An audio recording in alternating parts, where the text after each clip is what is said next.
सर्वांना साष्टांग नमस्कार. जय नारायण, जय विश्वकर्मा, जय ओबीसी, जय संविधान. आपला सेवक, समाजयात्री, संघर्षयात्री राजेश पंडित रेणापूरकर नेहमीप्रमाणे आपल्याशी सातत्याने संपर्कात राहणारा हा सर्वसामान्य कार्यकर्ता,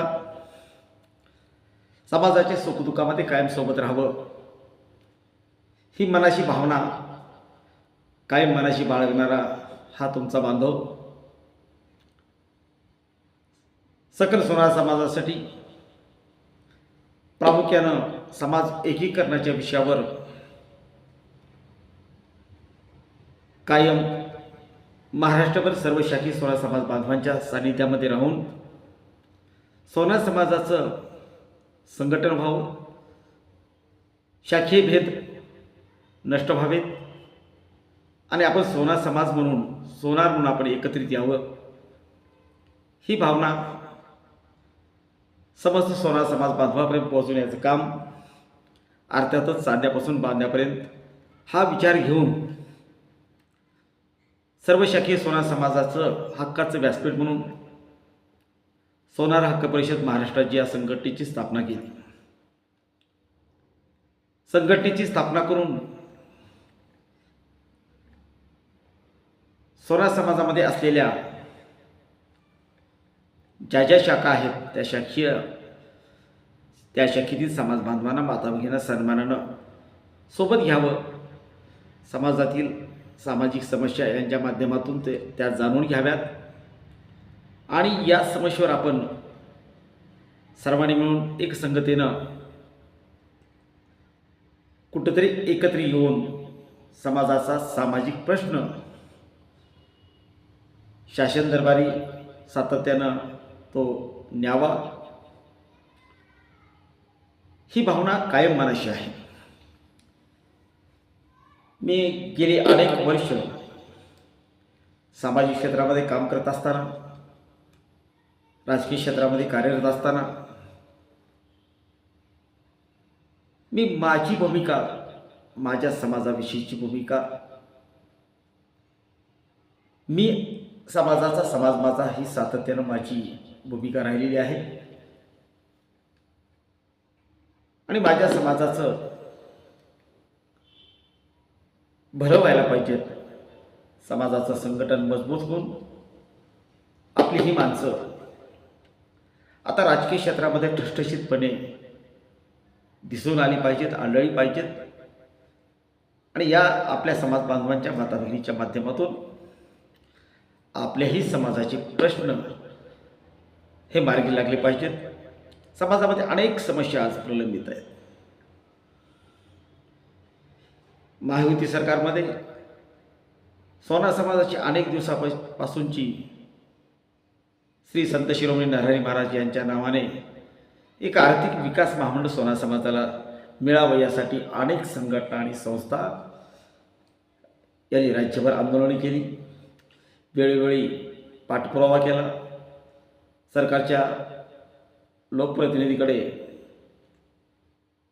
अनेक संघटनांनी निवेदनं देऊन, काही वेळा लोकप्रतिनिधी भेटून समाजाची ही मागणी किती महत्त्वाची आहे हे पटवून देण्याचं काम देखील केलं.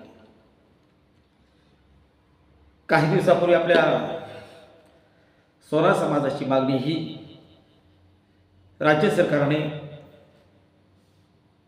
मान्य करून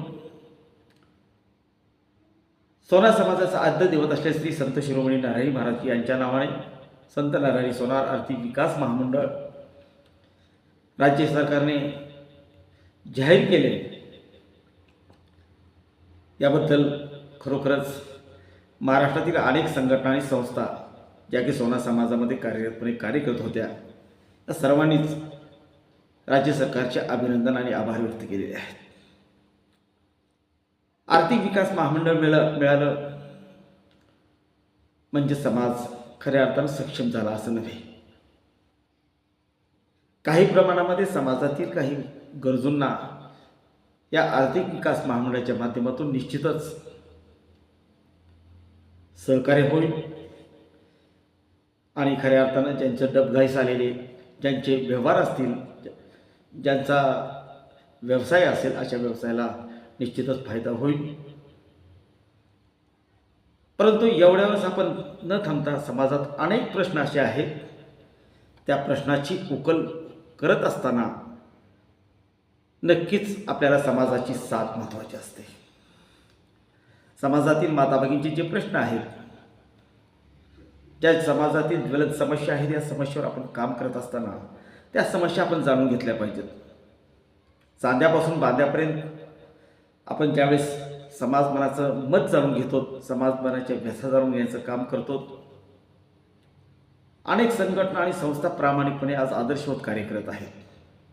प्रत्येक संघटना आणि संस्थेचे मी मनापासून कौतुक करतो, त्यांचं अभिनंदन करतो. समाजातील अनेक संघटनेचे शीर्ष नेतृत्व आहेत, त्यांनी देखील पाठपुरावा करून आपल्या समाजाच्या पदरात काहीतरी निश्चित पाडलं पाहिजेत. यासाठी प्रत्येकानं त्यांचं योगदान या ठिकाणी दिलेलं आहे. कधीही स्त्रियांसाठी आपण नाही काम करायचं. काम ही सामाजिक जाणीवेतून आपल्या समाजासाठी करायचं, ते नावासाठी नाही, तर सामाजिक जाणीवेतून समाजाचं कर्तव्य हे आपण आपल्या कर्तव्यातून ते करून दाखवायचं, ही भावना प्रत्येक समाजकर्त्याच्या मनामध्ये आली पाहिजे. मी समाजाचा, समाज माझा, ही माझी जी संकल्पना मनामध्ये असते आणि या मी समाजाचा, समाज माझा या संकल्पनेतून जात असताना